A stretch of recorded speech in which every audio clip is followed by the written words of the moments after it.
Friends, ఉల్లిపాయ పొట్టు ఇది రైతు బజార్ నుంచి తెచ్చుకున్నాను. ఇదేమో వేసిన పప్పు పీల్ పొట్టు అనమాట. కొద్ది పప్పులు కూడా పడ్డాయి, పీల్ పొట్టు.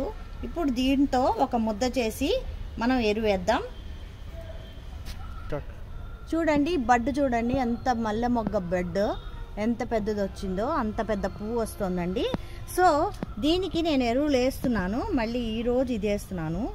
ఈ వేసిన పప్పు పొట్టుతో ఉన్న ముద్ద, ఈ ఉల్లిపాయ ముద్ద, ఇది ఒక రౌండ్ బాల్ లాగా చేసేసి, ఉల్లిపాయ వేసిన పప్పు ఈ రెండు కలిపి చాలా మంచిదండి చెట్లకి. నేను వేసిన చెక్క అడిగాను, ఇవ్వాలి. ఇంకా అది వస్తే ఇంకా ప్రాబ్లం లేదు. నేను ఈరోజు వేసిన పప్పు పలుకులతో సహా పొట్టుతో సహా గ్రైండ్ చేశాను.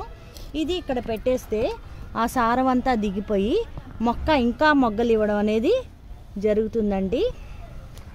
దీని మీద ఇలా పేస్ట్ చేసేద్దాం. ఎస్, చూసారా, ఇలా దిమ్మిసి కొట్టినట్టు కొట్టేసాం అనుకోండి, సూపర్ బ్లూమింగ్ ఉంటుందండి.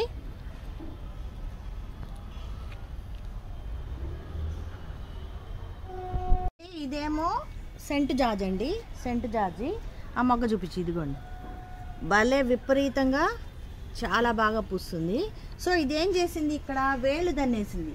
సో వేళ్ళు దండం అంటే ఏంటి, వేళ్ళు పైకి వచ్చేసాయి చూడండి, ఇదిగోండి ఇలాగా వేళ్ళు పైకి వచ్చేసాయి. ఇప్పుడు ఎండల్లో మనం రీపాట్ చేయలేం. అందుకని నేనేం చేస్తున్నానంటే దీనికి కూడా ఫుల్గా మట్టి వేసాను, ఇక్కడ అంతా మట్టి వేసాను పైన, వేళ్ళు కనపడకుండా ప్రొటెక్ట్ చేసుకోవడానికి.